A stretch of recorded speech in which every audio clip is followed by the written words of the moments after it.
इस वक्त की बड़ी खबर आ रही है भोपाल से, जहां पंचायत चुनाव के दूसरे चरण के लिए मतदान शुरू हो गया है। 47 जिलों की 106 जनपद पंचायतों की 7,655 ग्राम पंचायतों पर मतदान जारी। 1,31,44,027 मतदाता करेंगे वोटिंग। दूसरे चरण में सुबह 7 से दोपहर 3 बजे तक होगा मतदान। मतदान केंद्र पर सुरक्षा के पुख्ता इंतजाम किए गए हैं। आपको बता दें कि मध्य प्रदेश में त्रिस्तरीय पंचायत चुनाव में दूसरे चरण की वोटिंग सुबह 7 बजे से शुरू हो गई है। दूसरे चरण में 47 जिलों की 106 जनपद पंचायतों की 7,655 ग्राम पंचायतों के लिए मतदान हो रहा है। दूसरे चरण में 1,31,44,027 मतदाता हैं जो अपना नेता चुनेंगे। संवेदनशील मतदान केंद्रों पर कड़ी नजर रखी जाएगी। निर्वाचन कार्य में बाधा पहुंचाने वालों पर कड़ी कार्रवाई की जाएगी। आपको बता दें कि त्रिस्तरीय पंचायत चुनाव के दूसरे चरण का मतदान में शांतिपूर्ण मतदान कराने के उद्देश्य से सुरक्षा के पुख्ता इंतजाम किए गए हैं। दूसरे चरण के मतदान में 49,000 से अधिक पुलिस बल की ड्यूटी लगाई गई है। सुबह 7 बजे से शुरू हुआ मतदान दोपहर 3 बजे तक होगा। मतदान के तुरंत बाद मतदान केंद्र में ही मतगणना होगी।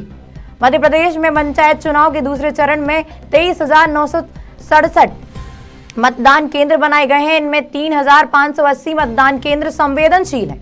दूसरे चरण में जिला पंचायत सदस्य के 291, जनपद पंचायत सदस्य के 2,227 सरपंच पद शामिल हैं।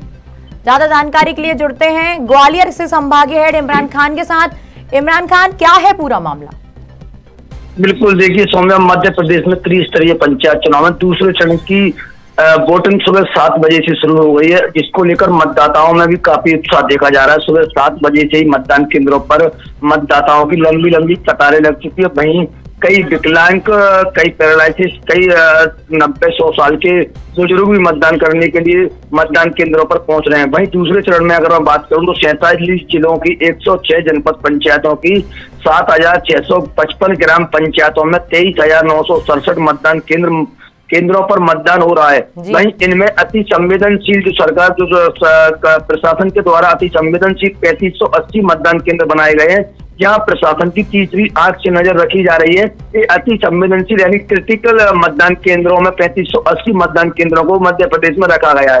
वहीं सौम्य, अगर मैं बात करूं दूसरे चरण में 1,31,44,027 मतदाता जो अपना जिला पंचायत, जनपद पंचायत, सरपंच, पंच, अपने गांव का नेता चुनने के लिए मतदान कर रहे हैं। वहीं सौम्या में अगर आपको बता दूं कि सौम्य, प्रशासन इस बार एक्शन मोड में नजर आ रहा है। जो घटनाएं पहले चरण के मतदान में जो मतदान केंद्रों पर हुई है, जैसे कि जो हिंसाएं हुई है, छोटी मोटी हिंसाएं हुई है, जिसमें कि कई मतदान केंद्रों पर अगर मैं बात करूं तो मतपेटी लूटने का मामला आया था, कई मतदान केंद्रों पर मारपीट का मामला आया था, कई मतदान केंद्रों पर गोलीबारी का मामला आया था। पहले चरण में ग्वालियर, भिंड, मुरैना, दतिया सहित प्रदेश के कई शहरों में हिंसाएं देखने को मिली थी। कहीं ना कहीं इस चीज को दोबारा से ना हो सके, इसके लिए प्रशासन ने बिल्कुल पूर्ण तरीके से कमर कस ली है और मतदान केंद्रों पर, अति संवेदनशील मतदान केंद्रों पर कड़ी से कड़ी सुरक्षा लगाई गई है। वही प्रशासन का ये पूरा जो कहीं ना कहीं एक एक्शन मोड जो समझ में आ रहा है, क्योंकि पिछली बार जो हिंसाएं हुई थी, मतपेटी लूटी गई थी, गोलीबारी हुई थी, पत्थरबाजी हुई थी, उस पर कई आधे से दर्जन मतदान केंद्रों पर राज्य निर्वाचन आयोग के द्वारा शून्य घोषित करना पड़ा था, जिसको लेकर पुनः प्रक्रिया यानी पुनः मतदान उन केंद्रों पर कराया गया था। तो इन सारी बातों को ध्यान में रखते हुए प्रशासन इस बार बिल्कुल भी कोई भी चूक करने की तैयारी में नहीं है, क्योंकि प्रशासन ने पहले चरण के मतदान में जिन जिन जिलों में हिंसा हुई, जिन जिन जिलों में घटनाएं हुई, उस जिले में भी आज भी कुछ मतदान केंद्रों पर मतदान हो रहा है। तो कहीं ना कहीं प्रशासन बिल्कुल पूरे एक्शन मोड में है। चाहे मैं पुलिस की बात करूं, चाहे मैं राज्य निर्वाचन आयोग की बात करूं, चाहे मैं राजस्व विभाग की बात करूं, और इस पूरे उसमें अगर मैं बात करूं सुरक्षा की कड़ी को देखते हुए त्रिस्तरीय पंचायत चुनाव के दूसरे चरण का मतदान में शांतिपूर्ण मतदान कराने के उद्देश्य से सुरक्षा के पुख्ता इंतजाम किए गए हैं। दूसरे चरण के मतदान में पुलिस के द्वारा 49,000 पुलिस के बल अधिकारियों का प्रयोग किया गया, जहां ड्यूटी लगाई गई है और उनके द्वारा विशेष निगरानी रखी जा रही है। वहीं सौम्य, अगर मैं बात करूं भिंड जिले की, तो मतदान होने से पहले एक बड़ी घटना भिंड जिले से सामने आ रही है, जहां पर भिंड के सिरपुरा में वोट मांगने को लेकर विवाद हुआ था। कल अगर मैं बात करूं कल शाम को, तो जिस पर मकान पर फायरिंग की गई, जिसमें चाचा भतीजी घायल हुए थे। भिंड के सिरपुरा थाना क्षेत्र में चुनाव को लेकर दो पक्षों में विवाद हो गया था। एक पक्ष ने दूसरे पक्ष के लोगों पर फायरिंग की और फायरिंग की घटना में चाचा भतीजी गंभीर रूप से घायल हुए थे, जिन्हें जिला अस्पताल में भर्ती कराया। वहीं बालिका को ग्वालियर रेफर किया गया। सिरपुरा थाना पुलिस ने 4 लोगों के खिलाफ हालांकि इस पूरे मामले में मुकदमा दर्ज कर लिया है, लेकिन कहीं ना कहीं अगर मैं बात करूं भिंड जिले से, जैसे कि पिछली बार भी लगातार कई तरह की हिंसाएं सामने आई थी। मतपेटियों को लूटा गया था, गोलीबारी हुई थी। पिछले मतदान से पहले भी एक युवक की संदिग्ध गोलीबारी में मौत हुई थी, हालांकि उसका मतदान से कोई लेना देना नहीं था, लेकिन कहीं ना कहीं एक भय का माहौल पूरे भिंड जिले में फैल गया था।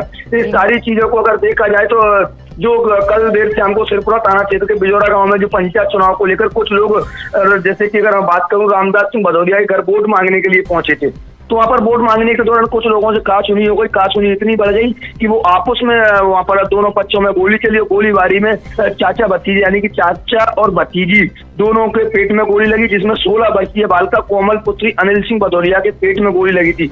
वहीं दूसरी गोली में बालिका के चाचा जो है, बालिका के राजन सिंह भदौरिया को गोली लगी। तो हालांकि इन दोनों को भी सुरक्षित है दोनों, क्योंकि दोनों को इलाज किया जा रहा है। लेकिन कहीं ना कहीं अगर भिंड जिले की बात करूं तो ग्वालियर चंबल संभाग में सबसे हिंसक भिंड जिला माना जाता है, जिसको लेकर प्रशासन सुबह से ही कलेक्टर, वहाँ के एसपी वहाँ के मौके पर मतदान केंद्रों पर पहुंच रहे हैं। काफी सुरक्षा व्यवस्था के पुख्ता इंतजाम किए गए। हालांकि अभी 3 बजने में काफी देरी है, 3 बजे तक मतदान हो रहा है कि अब मतदान पहले चरण की तरह इस बार भी हिंसक रहेगा या फिर शांतिपूर्ण रहेगा, ये आने वाले समय में देखने में आएगा। लेकिन 3 बजे तक मतदान चलना है। मतदाताओं में काफी उत्साह देखने को आ रहा है। सुबह ही सुबह, जैसे कि सुबह 6 बजे से जाकर मतदान केंद्रों पर लंबी लंबी कतारें लगी है। महिलाओं की अगर मैं बात करूं तो, चाहे मैं युवाओं की बात करूं जो पहली बार इस बार मतदान कर रहे हैं, उनमें काफी उत्साह सौम्या इस बार देखने में आ रहा है। लेकिन अब देखना ये होगा कि दूसरे चरण का जो मतदान है क्या शांतिपूर्ण तरीके से हो सकता है। इस बार प्रशासन ने एक अलग व्यवस्था भी की है, जो अति संवेदनशील सौम्या जो केंद्र बनाए गए हैं वहां पर प्रशासन, जैसे कि इस बार जो मतदान के बाद उसी मतदान केंद्र पर काउंटिंग कराना, तो कई मतदान केंद्रों पर कई जिलों में जिला लेवल पर प्रशासन ने काउंटिंग कराने के लिए यानी गिनती कराने की व्यवस्था की है। क्योंकि पिछली बार जो व्यवस्था जो हुड़दंग हुआ था, जो भी विवाद हुआ था, वो कहीं ना कहीं मतदान केंद्र पर ही काउंटिंग कराने के लिए। ग्वालियर जिले के घाटी गांव की अगर मैं बात करूं तो वहां पर जैसे ही सरपंच प्रत्याशी को पता लगता है कि मैं चुनाव आ रहा हूं, तो उसने अपने समर्थकों से वहां की मत पेटी लुटवा दी गई और वहां पर वहां के जो मत पत्र उनमें आग लगा दी गई, जिससे कि पता रहा तो वहां पर भी शून्य घोषित किया गया था। और भी अगर दतिया जिले में भी यही हाल हुआ था, दतिया जिले में भी मतपेटियों को लूटा गया था।